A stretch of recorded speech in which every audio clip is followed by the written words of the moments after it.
Hello बच्चों, स्वागत है आप लोगों का एक और नए लेक्चर में। तो आज हम लोग कवर करेंगे जगत मोनेरा का लेक्चर नंबर 2। तो इससे पहले हम लोगों ने जगत मोनेरा में जीवाणु की संरचना, जीवाणु के प्रकार, इन सब का हमने अध्ययन कर लिया था। तो आज हम लोग पढ़ेंगे जीवाणुओं के अंदर किस प्रकार का पोषण पाया जाता है, यानी कि मोड ऑफ न्यूट्रिशन के बारे में ये लेक्चर हमारा रहने वाला है। तो इसमें एक एक टॉपिक को मैं बहुत अच्छे से समझाऊँगा, तो पूरा वीडियो देखिएगा। अगर आपको एक एक कॉन्सेप्ट को बिल्कुल क्लियर करना है तो यहाँ पे मैं एक एक कॉन्सेप्ट को आपको क्लियर करा के चलूँगा।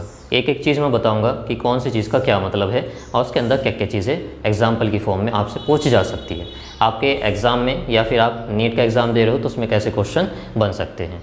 तो चलिए शुरू करते हैं। पोषण की विधि देखिए, पोषण का मतलब होता है कि कोई जीवधारी अपना भोजन किस रूप में ले रहा है। वो बाहर से अगर भोजन अगर खुद से बना रहे हैं तो हम लोग उसको क्या बोलते हैं, स्वपोषी बोलते हैं। अगर वो अपना भोजन किसी दूसरे जीवधारी से ले रहा है, किसी पौधे को खाकर ले रहा है, या किसी जीवधारी जैसे जंतु हो गया, जानवर हो गए, उनको खा के अपना गुजारा कर रहा है, तब हम उस पोषण को बोलते हैं परपोषी पोषण।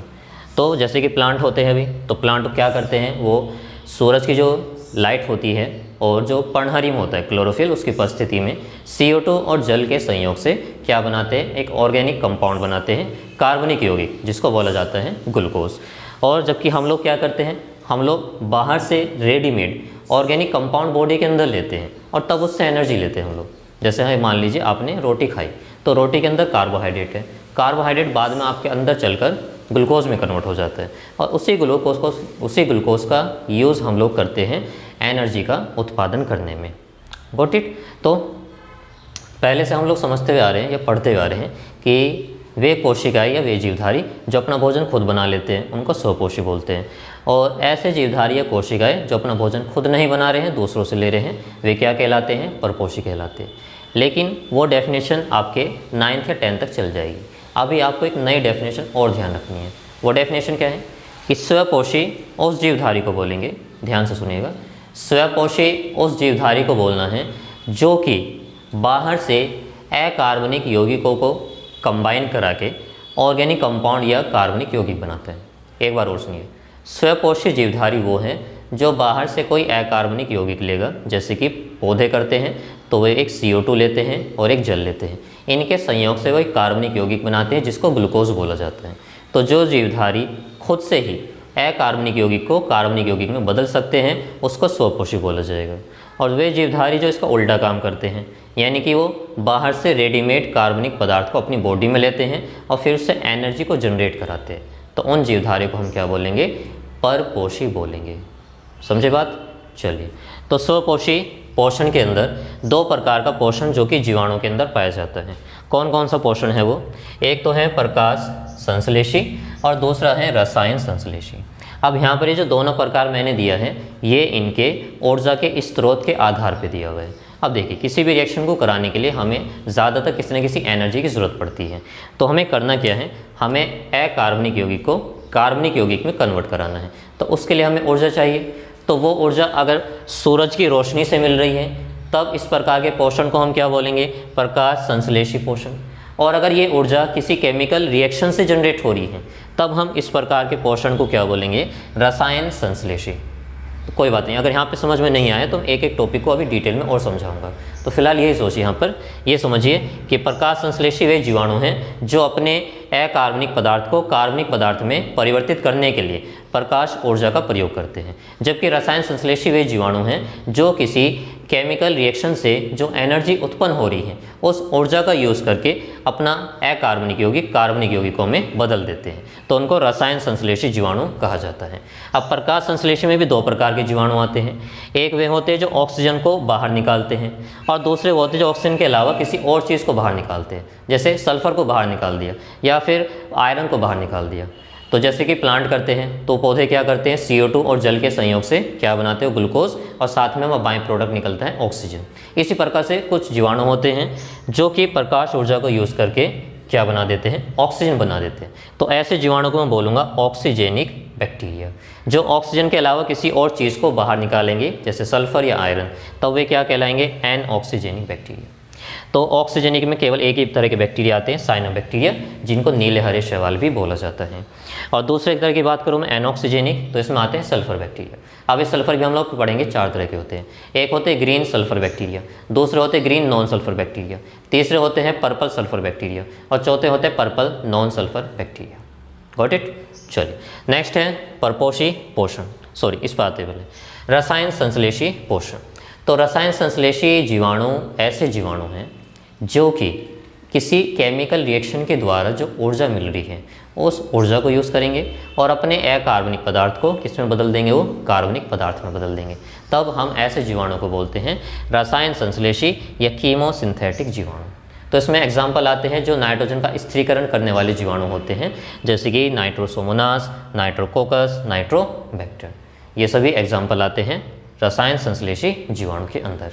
ठीक, तो एक बात और ध्यान रखनी है, रसायन संश्लेषी जो पोषण होता है, ध्यान से सुनिएगा, जो रसायन संश्लेषी पोषण है वो केवल जीवाणुओं में पाया जाता है। बाकी दुनिया में किसी भी और जीवधारी में रसायन संश्लेषण विधि वाला पोषण नहीं पाया जाता है। तो इसको आप अंडरलाइन कर लीजिएगा। जगत मोनेरा में ही एकमात्र ऐसे जीवधारी आते हैं जिनमें पोषण में भी सबसे ज़्यादा विविधता है, यानी भिन्न भिन्न प्रकार का पोषण केवल इन्हीं के अंदर पाया जाता है। इसके अलावा मोनेरा के अंदर ही कुछ ऐसे भी मेंबर हैं रसायन संश्लेषी जो केवल इसी जगत में पाए जाते हैं। बाकी किसी और जगत के अंदर ये वाला पोषण की विधि रसायन संश्लेषी नहीं पाई जाएगी। ठीक है, चलिए नेक्स्ट देखते हैं परपोषी पोषण। तो परपोषी की डेफिनेशन 2 हो जाएगी बच्चों, एक बच्चों वाली डेफिनेशन और एक आप लोगों की डॉक्टर वाली डेफिनेशन। तो बच्चों वाली डेफिनेशन क्या है कि वे कोशिका या जीवधारी जो अपना भोजन दूसरों से ले रहे हैं उनको हम लोग बोलते हैं परपोषी पोषण। और डॉक्टर वाली डेफिनेशन क्या है, वे जीवधारी जो बाहर से रेडीमेड कार्बनिक यौगिक को बॉडी के अंदर ले रहे हैं और उसका यूज़ एनर्जी के जनरेशन में या ऊर्जा के उत्पादन में कर रहे हैं, तब वह पोषण कहलाता है परपोषी पोषण। अब परपोषी पोषण 3 प्रकार का होता है। पहला पोषण है मृतोपजीवी, नाम से पता चल रहा है मृतोपजीवी, यानी कि ऐसे जीवधारी जो मरी हुई या सड़ी गली चीज़ों से अपना भोजन लेते हैं उनको बोला जाता है मृतोपजीवी। जैसे कि दही के अंदर एक बैक्टीरिया होता है बच्चों, लैक्टोबैसिलस बैक्टीरिया। तो वो क्या करता है, दूध के अंदर एक शर्करा होती है जिसको बोलते हैं लैक्टोज। अब उस लैक्टोज को वो क्या करता है, कुछ एंजाइम का स्त्रावण करा के उस लैक्टोज को लैक्टिक एसिड में बदल देता है, जिसकी वजह से दूध दही में कन्वर्ट हो जाता है। तो दूध कैसा पदार्थ है, एक मृत पदार्थ है। तो मृत पदार्थ से इसने ऊर्जा ली या अपना भोजन लिया, तो इसको हम लोग बोलेंगे मृतोपजीवी बैक्टीरिया। दुनिया में ज़्यादातर जो बैक्टीरिया होते हैं वो कैसे होते हैं, परपोषी होते हैं।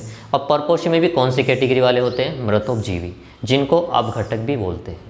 अपघटक भी बैक्टीरिया हैं जो कि किसी पादप या जंतु के शरीर को सड़ाने गलाने का काम करते हैं।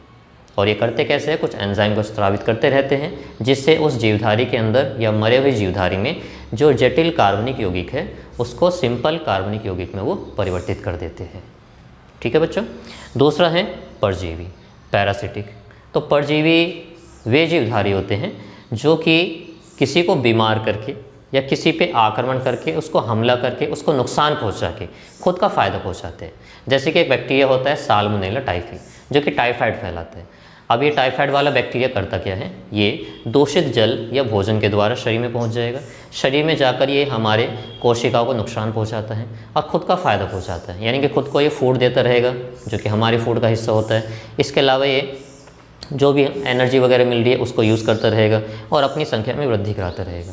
तो यहाँ पर इसको फ़ायदा हो रहा है, किसको, साल्मोनेला टाइफी को। लेकिन नुकसान किसका हो रहा है, नुकसान हमारा हो रहा है।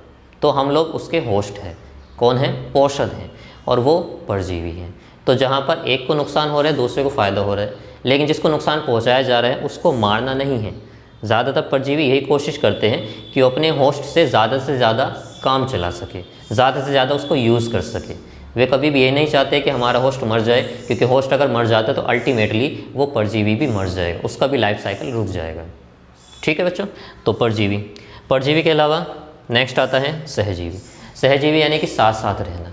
ऐसे जीवधारी जो एक साथ रहते हैं और एक दूसरे को फ़ायदा पहुंचाते हैं। जैसे कि हमारी आंतों के अंदर एक बैक्टीरिया होता है ई कोलाई बैक्टीरिया। अभी ई कोलाई बैक्टीरिया क्या करता है, जो भी हम लोग फूड लेते हैं उसका पाचन में यह हेल्प करता है, बदले में इसको हमारे शरीर से ऊर्जा और रहने के लिए जगह मिल जाती है। तो दोनों को फ़ायदा हो रहा है। इसके अलावा कुछ मटर कुल के पौधे होते हैं तो उनकी जड़ों के अंदर कुछ गांठें पाई जाती है। उन गांठों में एक बैक्टीरिया होता है राइजोबियम, जो वायुमंडल से नाइट्रोजन को अवशोषित करके उसको पौधे तक पहुंचाता रहता है। इसी तरह से नॉन लेग्यूमिनस जो प्लांट होते हैं उनकी रूट में ये वाला बैक्टीरिया पाया जाता है, जिसको बोलते हैं फ्रैंकिया बैक्टीरिया। तो बच्चों, इसको जो है फ्लो चार्ट को आप नोट कीजिए, फिर मैं इस एक एक टॉपिक को आपको अच्छे से समझाने की कोशिश करता हूँ।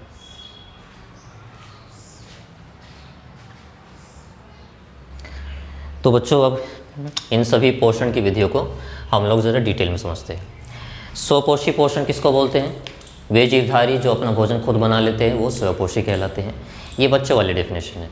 अब तुम लोग मैच्योर हो गए तो डॉक्टर बनने वाले हो, तो डॉक्टर वाली डेफिनेशन क्या होगी?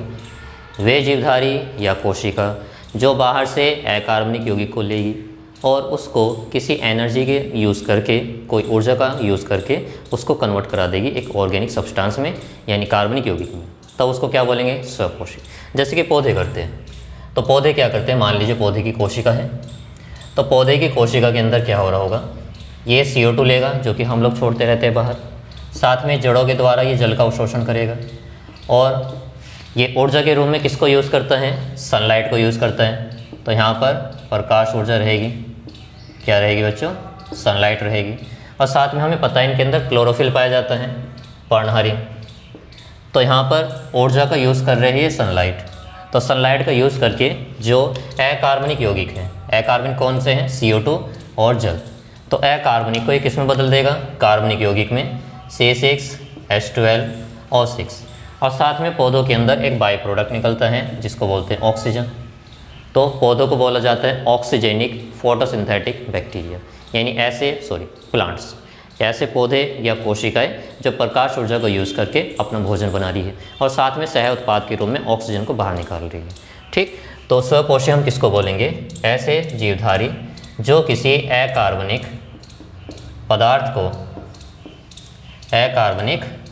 को किस में बदल देते हैं? कार्बनिक पदार्थ में परिवर्तित कर देते हैं। और इसके लिए इनको क्या चाहिए होती है? इसके लिए इनको ऊर्जा चाहिए होती है। क्या चाहिए बच्चों? उसके लिए ऊर्जा चाहिए। अब ये जो अकार्बनिक पदार्थ है, जैसे कि मैं CO2 और जल की बात कर रहा हूँ, तो उससे क्या बन रहा था? कार्बनिक पदार्थ यानी कि ग्लूकोज। तो यहाँ पे खुद ही सोचिए कि मुझे CO2 में क्या ऐड करना है? हाइड्रोजन ऐड करना है। और हाइड्रोजन को ऐड करना क्या कहलाता है बच्चों? अपचयन कहलाता है। इसका मतलब ये है कि मुझे CO2 का क्या कराना पड़ेगा? मुझे CO2 का रिडक्शन या अपचयन कराना है। मुझे CO2 का क्या कराना है? अपचयन कराना है। अब इसका अपचयन करा कौन रहा है? इसका अपचयन करा रहा है जल। तो कौन करा रहा है इसका अपचयन? जल। तो जब भी अकार्बनिक यौगिक से पौधों के अंदर कार्बनिक यौगिक बनता है तो हमेशा ही CO2 का अपचयन होता है। और CO2 का अपचयन कराने के लिए पौधों के अंदर अगर मैं बात करूं तो वहाँ पे जल का प्रयोग किया जाता है और ऑक्सीजन ऐसे बाई प्रोडक्ट बाहर निकलती है। तब इस क्रिया को हम लोग बोलते हैं स्वपोषी या फिर प्रकाश संश्लेषण। ठीक, तो हम जीवाणु के बारे में पढ़ रहे हैं। पौधों की क्या बात हुई यहाँ पर? क्योंकि पौधे और जीवाणु में बहुत ज़्यादा समानताएं पाई जाती है। जो साइनोबैक्टीरिया होते हैं उनका प्रकाश संश्लेषण की क्रिया बिल्कुल पौधों के समान ही होती है, क्योंकि उनके अंदर भी क्लोरोफिल A पाया जाता है और वो भी CO2 और जल का प्रयोग करके ग्लूकोज खुद से बना सकते हैं। तो इसलिए उनको बोला जाता है ऑक्सीजेनिक फोटोसिंथेटिक ऑटोट्रोफ, यानी ऑक्सीजीवीय यानी ऑक्सीजन का उत्पादन करने वाले और प्रकाश संश्लेषी जीवाणु। ठीक, तो उनको समझते हैं ज़रा। हमें अल्टीमेटली कराना क्या है? CO2 का अपचयन कराना है और किस में कन्वर्ट करा देना है उसको? कार्बनिक यौगिक में कन्वर्ट करा देना है। साथ में यहाँ पर क्या जनरेट होता है? साथ में यहाँ पर ऑक्सीजन क्या निकलती है एज ए बाई प्रोडक्ट। और ये ऑक्सीजन आती कहाँ से है? ये जल से आती है। मान लीजिए मैं इस H2O के अलावा किसी और चीज़ को यूज़ कर रहा हूँ। मैं CO2 के अलावा यहाँ पर यूज़ कर रहा हूँ अपचयन के लिए H2S का, और उससे मैं एक कार्बनिक यौगिक बना रहा हूँ। मान लीजिए मैं ग्लूकोज ही बना रहा हूँ, तो यहाँ पर जो बाई प्रोडक्ट निकलेगा वो क्या निकलता है? सल्फर निकलता है। ठीक, तब मैं इसको बोलूँगा ये कैसा है? एन ऑक्सीजेनिक प्रकाश संश्लेषण है। क्यों? क्योंकि यहाँ पे ऑक्सीजन बाहर नहीं निकल रही है। क्या बाहर निकल रहा है? यहाँ पे सल्फर बाहर निकल रहा है। तो मेरे ख्याल में आप समझ गए होंगे कि स्वपोषी बोलना किसको है? स्वपोषी उसको बोलना है जो अकार्बनिक पदार्थ को कार्बनिक पदार्थ में परिवर्तित करा दे। और इस क्रिया के लिए किसकी ज़रूरत पड़ती है? ऊर्जा की ज़रूरत पड़ती है। अब ये ऊर्जा दो प्रकार की हो सकती है, या तो ये प्रकाश ऊर्जा हो सकती है या फिर ये कोई रासायनिक ऊर्जा हो सकती है। अगर ये प्रकाश ऊर्जा होती है तब हम इसको बोलेंगे प्रकाश संश्लेषी जीवाणु। और अगर ये कोई रासायनिक ऊर्जा होती है तब इसको बोलेंगे रसायन संश्लेषी जीवाणु। तो यहाँ पे समझते हैं जरा, रसायन संश्लेषी और प्रकाश संश्लेषी में क्या अंतर है। तो प्रकाश संश्लेषी जीवाणु, प्रकाश संश्लेषी जीवाणु, तो इनके अंदर एग्जाम्पल आ जाता है साइनोबैक्टीरिया, जो मैं ऑलरेडी पीछे लिखवा चुका हूँ। तो प्रकाश संश्लेषी जीवाणु में क्या क्या चीज़ें होनी चाहिए, इनको एक प्रकाश ऊर्जा मिलनी चाहिए। उस प्रकाश ऊर्जा का यूज़ करके ये क्या करेंगे, अकार्बनिक पदार्थ को कार्बनिक पदार्थ में बदलेंगे।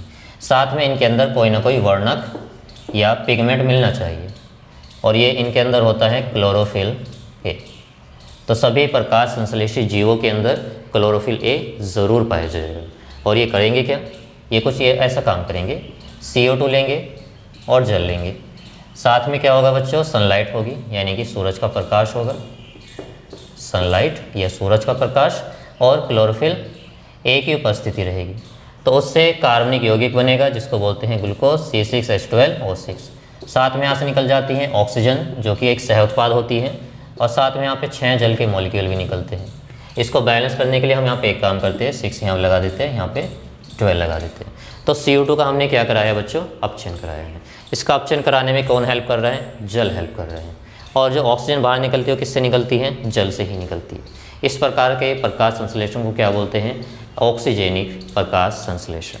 ये कैसा प्रकाश संश्लेषण है, ऑक्सीजेनिक फोटोसिंथेसिस, ऑक्सीजेनिक फोटोसिंथेसिस। ठीक, और ये किस में पाई जाती है, साइनोबैक्टीरिया के अंदर पाई जाती है। ठीक है बच्चों, इसको नोट कीजिए, फिर मैं आपको समझाता हूँ कि जो एनऑक्सीजेनिक होता है उसमें आखिर होता क्या है।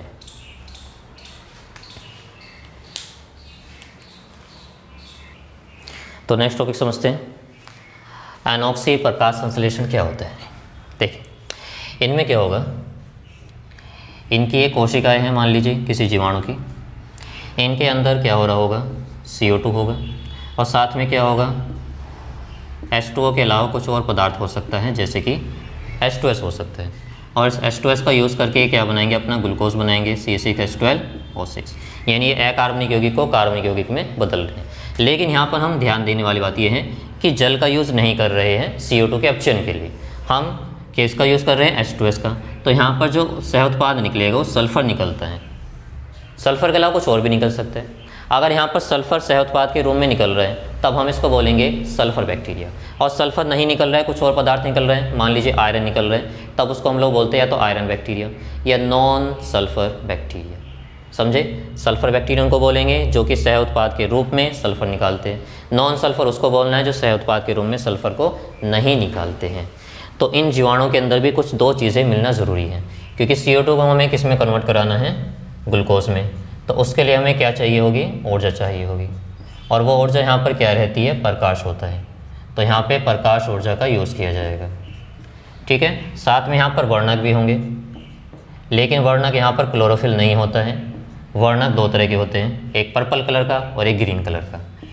तो एक को तो बोलते हैं बैक्टीरियोफिल, बैक्टीरियोफिल, तो ये ग्रीन कलर का होता है, ग्रीन कलर। और दूसरा पिगमेंट होता है बच्चों वर्णक बैक्टीरियोपर्प्यूरिन, बैक्टीरियोपर्प्यूरिन। और इसका कलर कैसा रहता है, ये होता है पर्पल कलर का। कैसा कलर, पर्पल कलर। तो मैं 4 कोशिकाएं बना रहा हूँ यहाँ पे, उनको ज़रा ध्यान से देखिएगा। 4 कोशिकाएं मैं जीवाणु की बना रहा हूँ, और फिर हम उसमें देखेंगे 4 प्रकार के जीवाणु कैसे कैसे होते हैं। चलिए, इनमें से मैं एक काम करता हूँ, 2 कोशिकाओं को मैं ग्रीन कर देता हूँ। तो ये वाली मैंने ग्रीन कोशिकाएं बना दी है, ये वाली भी मैंने ग्रीन बना दी है, और बाकी की जो होती है इनको मैं रेड कर देता हूँ। फिलहाल मेरे पास पर्पल कलर नहीं है तो मैं इनको रेड कर देता हूँ।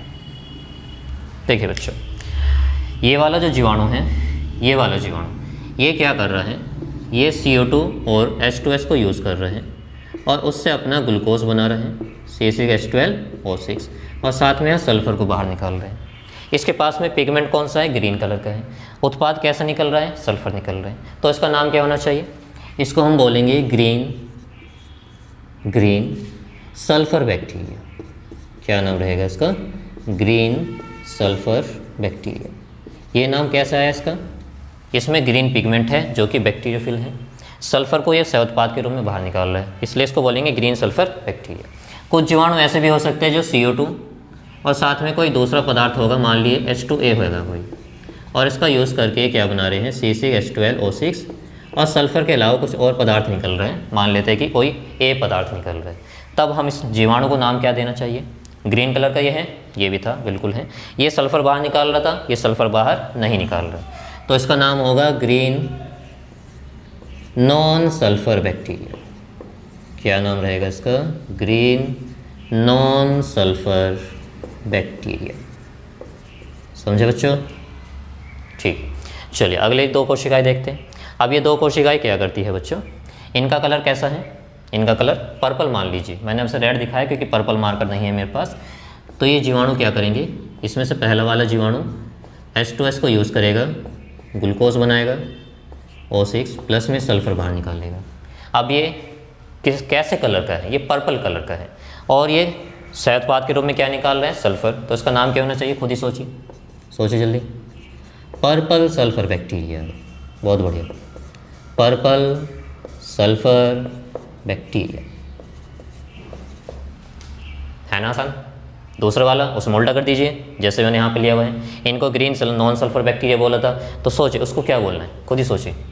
इस वाले को मुझे क्या बोलना है? अगर ये H2S के अलावा कोई और पदार्थ को यूज़ कर रहा है अपचयन कराने के लिए, तब इसको मुझे क्या बोलना चाहिए? तब मैं इसको बोलूँगा purple non sulphur, purple non sulphur bacteria. Bacteria तो 4 प्रकार के जीवाणु हैं जो आप लोगों को ध्यान रखने हैं। ठीक है बच्चों, पिगमेंट का ज़रूर ध्यान रखना कि जो वर्णक होता है वो रस अनॉक्सीजैवी प्रकाश संश्लेषी जीवों के अंदर क्या होता है? बैक्टीरियोफिल और बैक्टीरियो परप्यूरिन। और जो ऑक्सीजनिक वाले होते हैं उनमें कौन सा पिगमेंट पाया जाता है? उनके अंदर पाया जाता है बच्चों कौन सा? क्लोरोफिल। तो यहाँ पर एक बात हमें जानने को मिली कि जितने भी स्वपोषी जीवधारी है उन सभी के अंदर कुछ ना कुछ ऊर्जा का स्रोत पाया जाएगा। अब वो प्रकाश ऊर्जा हो सकती है, रासायनिक ऊर्जा हो सकती है, ठीक। और स्वपोषी जीवधारी के अंदर जो हमारे ये प्रकाश संश्लेषी वाले हैं उनमें क्या पाया जाएगा? कोई ना कोई वर्णक मिलेगा। रसायन संश्लेषी में कोई वर्णक नहीं पाया जाता है। वर्णक कहाँ मिलेगा? सिर्फ प्रकाश संश्लेषी जीवों के अंदर। और वो किस में मिल सकता है? वो N ऑक्सी वालों में भी मिल सकता है और ऑक्सी वालों में भी मिल सकता है। तो यहाँ पर हमारा प्रकाश संश्लेषण वाले जीवाणु कवर हो गए हैं। इससे आगे हम लोग पढ़ेंगे फिर रसायन संश्लेषी जीवाणु। तो बच्चों अगला टॉपिक है रसायन संश्लेषी जीवाणु। ये जीवाणु क्या करते हैं? ध्यान से समझिए जरा। मान लीजिए ये कोई जीवाणु कोशिका है। ये क्या है? कोई जीवाणु कोशिका। इस कोशिका के बाहर कोई अभिक्रिया हो रही है, ऑक्सीकरण वाली अभिक्रिया। मान लीजिए यहाँ पर कोई एक पदार्थ है A, ठीक, और इसमें मैंने क्या करा? इसके साथ में मैंने ऑक्सीजन को ऐड करा दिया और इसने बना दिया AO2। तो यहाँ पर कौन सी अभिक्रिया हो गई? इसकी कोशिका के बाहर क्या हो रहा है बच्चों? ऑक्सीकरण वाली अभिक्रिया, यानी बाहर क्या हो रहा होगा? ऑक्सीडेशन हो रहा होगा। ऑक्सीकरण होने से क्या होगा बच्चों? यहाँ पर कुछ ऊर्जा रिलीज होगी ATP के रूप में, यहाँ पर कुछ ऊर्जा रिलीज होगी। तो इसकी कोशिका के बाहर ऑक्सीकरण हो रहा होता है। उस ऑक्सीकरण क्रिया में क्या होता है? कोई ऊर्जा रिलीज होती है। अगर ये ऊष्मा क्षेपी अभिक्रिया है तो यहाँ पर ऊष्मा बाहर निकलेगी। उस ऊष्मा का यूज़ करके ये जीवाणु क्या करेंगे? ये CO2 और साथ में इनका कोई दूसरा सब्सटेंस हो सकता है, उसके साथ में ये कंबाइन हो जाएंगे और अब क्या बना देंगे? अपना कोई फूड बना देंगे, जैसे कि ग्लूकोज C6H12O6। यहाँ पे जल हो भी सकता है, नहीं भी हो सकता है। बस ध्यान ये रखना है कि अकार्बनिक यौगिक को ये किस में कन्वर्ट कराएंगे? कार्बनिक यौगिक में कन्वर्ट कराएंगे। और यहाँ पर ज़रूरी नहीं कि CO2 हो, यहाँ पर कुछ और पदार्थ भी हो सकता है, जैसे कि अमोनिया हो सकता है। लेकिन जो कॉन्सेप्ट है वो ये रहना है कि ये अकार्बनिक पदार्थ को कार्बनिक में बदलेंगे। और जब अकार्बनिक पदार्थ कार्बनिक में बदलता है तो वहाँ पर कौन सी अभिक्रिया होती है? अपचयन यानी कि रिडक्शन। अपचयन यानी कि रिडक्शन। तो इन जीवाणुओं की खुद की कोशिका के अंदर अपचयन होता है और बाहर इनके कोई ऑक्सीकरण की अभिक्रिया होती है। उस ऑक्सीकरण अभिक्रिया से जो ऊर्जा रिलीज होती है उसका यूज़ करके ये अपने अकार्बनिक पदार्थ का अपचयन करके कार्बनिक पदार्थ में कन्वर्ट कर देते हैं और ऊर्जा का उत्पादन करते रहते हैं। इसके अंदर एग्जाम्पल आते हैं नाइट्रीफाइंग बैक्टीरिया, जैसे कि अमोनिया होता है NH4 पॉजिटिव, इसको परिवर्तित किया जाता है पहले नाइट्राइट में, और ये परिवर्तन करने में जो जीवाणु यूज़ होते हैं वो एक तो होता है नाइट्रोसोमोनास, क्या नाम रहेगा, नाइट्रोसोमोनास, या फिर नाइट्रोकोकस। साथ में दूसरे जीवाणु भी होते हैं जो कि इस नाइट्राइट को किस में बदल देते हैं, नाइट्रेट में बदल देते हैं। इनको हम लोग बोलते हैं नाइट्रोबैक्टर जीवाणु, नाइट्रोबैक्टर जीवाणु, समझे। तो ये सारे नाइट्रोजन स्थिरीकारी जीवाणु होते हैं जो कि बाहर से नाइट्रोजन के जो यौगिक होते हैं उनको नाइट्राइट में या नाइट्रेट में बदलने लगते हैं। तो यहाँ से जो भी ऊर्जा निकलेगी उस ऊर्जा का ये यूज़ करेंगे अपने अकार्बनिक पदार्थ का अपचयन करा के उसको कार्बनिक पदार्थ में परिवर्तित करने के लिए। तो यहाँ खुद ही सोचिए, मैं अमोनिया से क्या बना रहा हूँ, नाइट्राइट बना रहा हूँ, तो मैंने हाइड्रोजन निकाल दिया और क्या जोड़ दिया है, ऑक्सीजन। तो हाइड्रोजन का निकलना या ऑक्सीजन का ऐड होना दोनों ही क्या कहलाता है, ऑक्सीकरण कहलाता है। इसका मतलब इनके शरीर के बाहर कौन सी अभिक्रिया हो रही है, ऑक्सीकरण। तो इनकी बॉडी में कौन सी होगी, अपचयन होगी। यही बात आपको ध्यान रखनी है। जितने भी रसायन संश्लेषी जीवाणु हैं उनकी कोशिका के बाहर हमेशा ऑक्सीकरण अभिक्रिया होगी, उससे जो भी ऊर्जा रिलीज होगी उसके द्वारा अपने शरीर के अंदर या कोशिका में अकार्बनिक पदार्थ को, उस ऊर्जा को यूज़ करके जो बाहर से मिल रही है अकार्बनिक पदार्थ को इसमें बदल देंगे कार्बनिक पदार्थ में। तो उनके शरीर में कौन सी अभिक्रिया होगी, अपचयन। शरीर के बाहर ऑक्सीकरण, ये दो बातें आपको ध्यान रखनी है, शरीर के बाहर ऑक्सीकरण, शरीर के अंदर अपचयन, समझे। एग्जाम्पल क्या है इसके, नाइट्रोसोमोनास, नाइट्रोकोकस पहली वाली अभिक्रिया में, और इसमें नाइट्रोबैक्टर। इनका काम होता है अमोनिया को नाइट्राइट में बदलना और इसका काम है नाइट्राइट को नाइट्रेट में बदलना। ये सारे जीवाणु क्या कहलाते हैं, रसायन संश्लेषी जीवाणु या नाइट्रीफाइंग जीवाणु। अब इनको किस किस चीज़ की ज़रूरत है, अपना प्रोडक्ट बनाने के लिए या फिर अकार्बनिक पदार्थ को कार्बनिक में बदलने के लिए। तो इनको ज़रूरत होती है केवल ऊर्जा की, और वो ऊर्जा कहाँ से आती है, वो एक रासायनिक अभिक्रिया से रिलीज़ होती है। लेकिन वो रासायनिक अभिक्रिया इनके शरीर में होगी क्या, नहीं होगी। तो वो अभिक्रिया कहाँ होती है, शरीर के बाहर। और कौन सी अभिक्रिया होती है, ऑक्सीकरण अभिक्रिया। तो इनको ऊर्जा की ज़रूरत होती है। और ध्यान एक और बात रखनी है कि इनको किसी वर्णक की ज़रूरत नहीं होती। जैसे प्रकाश संश्लेषी जीवाणु में होता है कि किसी को क्लोरोफिल की ज़रूरत है, किसी को बैक्टीरियोफिल की ज़रूरत है, किसी को बैक्टीरियो परप्यूरिन की ज़रूरत है। तो प्रकाश संश्लेषी में तो वर्णक भी चाहिए, ऊर्जा भी चाहिए। रसायन संश्लेषी में सिर्फ ऊर्जा की ही ज़रूरत पड़ती है, किसी भी वर्णक की यहाँ पे ज़रूरत नहीं पड़ती है। तो ये हो गए हमारे रसायन संश्लेषी जीवाणु। तो यहाँ पर हमारा स्वपोषी वाला जो टॉपिक है ये ख़त्म होता है। इसके बाद हम लोग पढ़ेंगे परपोषी जीवाणु। तो बच्चों अगला टॉपिक हम लोग कवर करते हैं परपोषी जीवाणु। तो परपोषी बच्चों वाली डेफिनेशन क्या थी कि वे जीवाणु या कोशिका जो किसी दूसरे चीज़ों से या दूसरे जीवधारी से अपना भोजन लेती है वो कहलाती है परपोषी। लेकिन हमारी वाली डेफिनेशन क्या है कि वे कोशिकाएं जो कि बाहर से कार्बनिक पदार्थ को कोशिका में लेगी, फिर उससे ऊर्जा का उत्पादन करेगी और उस ऊर्जा का यूज़ वो अपनी शारीरिक क्रियाओं में करती है, तब उसको पोषण को बोलना है परपोषी पोषण। तो इनमें क्या होगा, इनके अंदर बाहर से ही कोई कार्बनिक यौगिक एंटर करेगा, बाहर से ही क्या एंटर करेगा, कोई ऑर्गेनिक कंपाउंड एंटर करेगा। अब ऑर्गेनिक कंपाउंड अंदर जाकर मान लीजिए यहाँ पर अंदर चला गया, ग्लूकोज चला गया, तो बाहर से इन्होंने रेडीमेड ग्लूकोज ले लिया है। ये ऐसे नहीं कि खुद ही बना रहे, जैसे पौधे बना रहे थे, इन्होंने बाहर से रेडीमेड ग्लूकोज को ले लिया, फिर इस रेडीमेड ग्लूकोज को लेकर ये क्या करते हैं, एटीपी का उत्पादन करते हैं। तब इस पोषण को मैं क्या बोलूँगा, परपोषी पोषण, जो बाहर से रेडीमेड ऑर्गेनिक सब्सटेंस को बॉडी में ले रहे हैं। ठीक। अब परपोषी में भी कई प्रकार लिखवाए थे मैंने। तो पहला प्रकार हम लोग पढ़ते हैं मृतोपजीवी, मृतोपजीवी या जिनको बोलते हैं सेप्रोफिटिक। तो दुनिया में जो ज़्यादातर जीवाणु होते हैं वो परपोषी होते हैं। अब परपोषी में ज़्यादातर होते हैं मृतोपजीवी जीवाणु।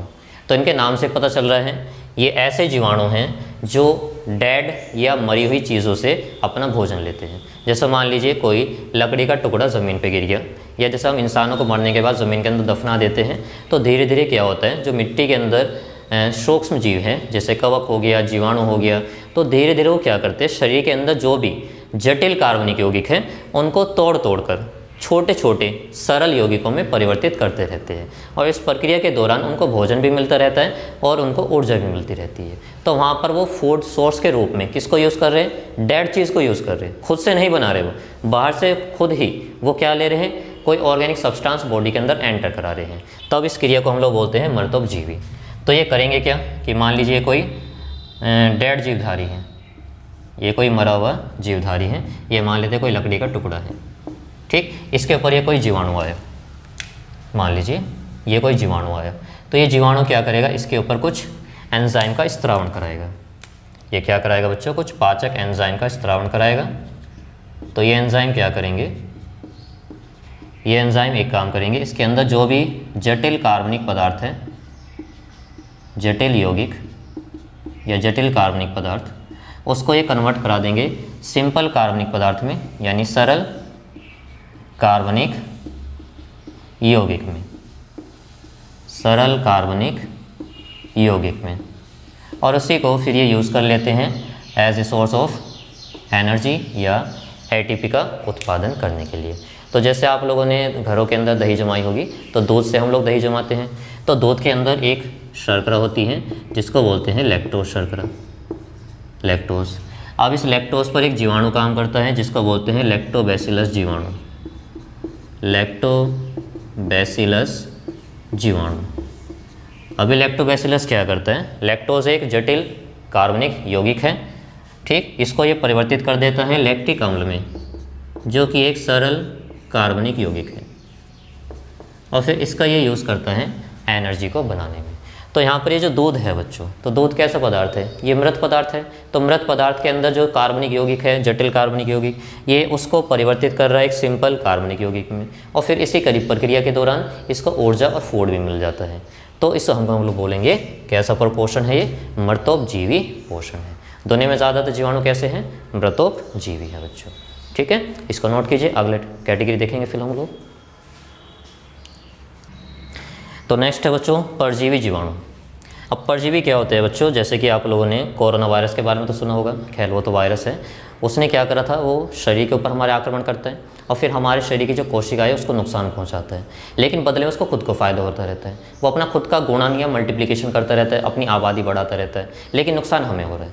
तो इस प्रकार के पोषण को परजीवी बोलते हैं, जहाँ पर एक जीवधारी दूसरे जीवधारी पर अटैक करके उसको जिंदा रख के क्या करता है, अपना भोजन लेता रहता है उससे, तो खुद को फ़ायदा पहुंचाता है, लेकिन जिस पर वो आक्रमण कर रहा है होस्ट पर, उसको नुकसान पहुंचाता है। तब यह संबंध कहलाता है परजीविता, और ऐसे जीवाणु कहलाते हैं परजीवी। तो ये कैसे काम करते हैं देखिए ज़रा। ये मान लीजिए मेरी होस्ट सेल है, होस्ट कोशिका, इस पर कोई जीवाणु आ रहा है अटैक करने, तो ये मान लीजिए कोई जीवाणु है। इस जीवाणु को मैं नाम दे रहा हूँ, ये साल्मोनेला टाइफी जीवाणु है, जो कि हमारे अंदर टाइफाइड फैलाता है, और ये टाइफाइड दूषित भोजन या जल के द्वारा हमारे शरीर में एंटर कर सकता है। तो ये आ गया। अब आने के बाद ये क्या करेगा, कोशिका पर आक्रमण करेगा, और आक्रमण करने के बाद ये अपने जैसे बहुत सारे जीवाणु बना देगा, और जीवाणु बनाने के बाद ये हमारे शरीर को बीमार कर देता है, और फिर दूसरी कोशिकाओं को संक्रमित करता रहता है। तो जिस कोशिका पे अटैक कर रहा है वो क्या कहलाती है, होस्ट सेल कहलाती है। तो इस प्रकार का पोषण कहलाता है परजीवित। एक बात और ध्यान रखिए, कभी भी जो परजीवी होते हैं उनका टारगेट यही रहता है कि किसी तरह से उनका जो होस्ट है वो मरने ना पाए, मतलब उसको ज़िंदा ही रखना है, लेकिन तड़पा तड़पा के ज़िंदा रखना है, उसको मारना नहीं है, उसको मौत देनी है, लेकिन वो तड़पा तड़पा कर देनी है। तो ज़्यादातर होस्ट ये नहीं चाहेंगे कि उनका जो ज़्यादातर परजीवी ये नहीं चाहेंगे कि उनका जो होस्ट है वो मर जाए, ठीक, वो तो उनको ज़िंदा रखने की कोशिश करते हैं। अगर वो मर गया तो अल्टीमेटली भाई ये जो परजीवी है ये भी तो मर जाएंगे, क्योंकि इनका लाइफ साइकिल रुक जाएगा। अब लाइफ साइकिल रुक जाएगा तो इनकी संख्या बढ़ नहीं पाएगी और धीरे धीरे ये मरना शुरू हो जाएंगे। तो परजीवी जीवाणु के कुछ एग्जाम्पल मैं लिखवा देता हूँ। तो पहला एग्जाम्पल जो आपको ध्यान रखना है, साल्मोनेला टाइफी।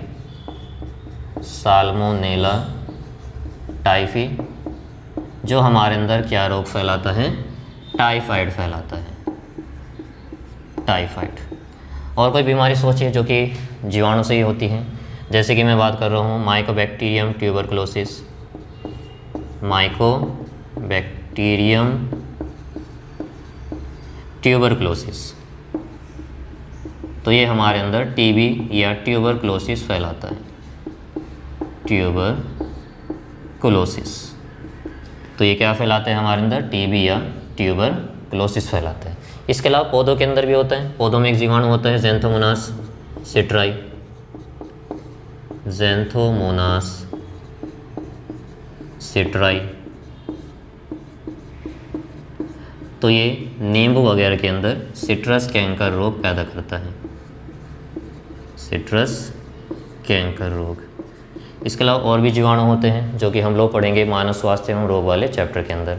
इसके अलावा एक बीमारी और होती है जिसको एंथ्रेक्स बोलते हैं, तो एंथ्रेक्स नामक जीवाणु से होती है। और भी काफ़ी सारे आप जीवाणु पढ़ोगे, जैसे कि कुछ एसटीडी के अंदर आती हैं, सिफिलिस हो गया, गोनोरिया हो गया, तो ये भी सब जीवाणु के द्वारा होने वाले रोग होते हैं। ठीक है बच्चों, फिर अगला टॉपिक मैं यहीं पे करवा देता हूँ, उसको बोलते हैं सहजीविता। यह सहजीवी, तो इस संबंध में क्या होगा इसको हम ऐसे समझे जरा। कभी आपने कोई भैंस या फिर गाय देखी है जो कि किसी मैदान के अंदर घास चर रही होती है, तो उसकी पीठ पर एक पक्षी आकर बैठ जाता है और वो पक्षी चोंच मार मार कर उस भैंस की सतह पर जो छोटे छोटे जीवधारी होते हैं, जू वगैरह, कीड़े वगैरह, उनको खाता रहता है। तो यहाँ पे किस किस को फ़ायदा हो रहा है खुद ही सोचिए। उस पक्षी को भोजन मिल रहा है, साथ में वो जो गाय या भैंस है उसके ऊपर जो खुजली लगी हुई थी, जो कीड़े नुकसान पहुंचा रहे थे, उससे उसको राहत मिल जाती है। तो यहाँ पर दोनों को फ़ायदा हो रहा है, किसी को नुकसान नहीं हो रहा है। इस प्रकार का संबंध कहलाता है सहजीवी संबंध। समझे? तो सहजीविता क्या है? ऐसा संबंध जहाँ पर दोनों जीवधारियों को एक दूसरे से फ़ायदा होता है पर नुकसान नहीं होता है, उसको हम लोग बोलते हैं सहजीविता। तो इसके अंदर क्या आता है?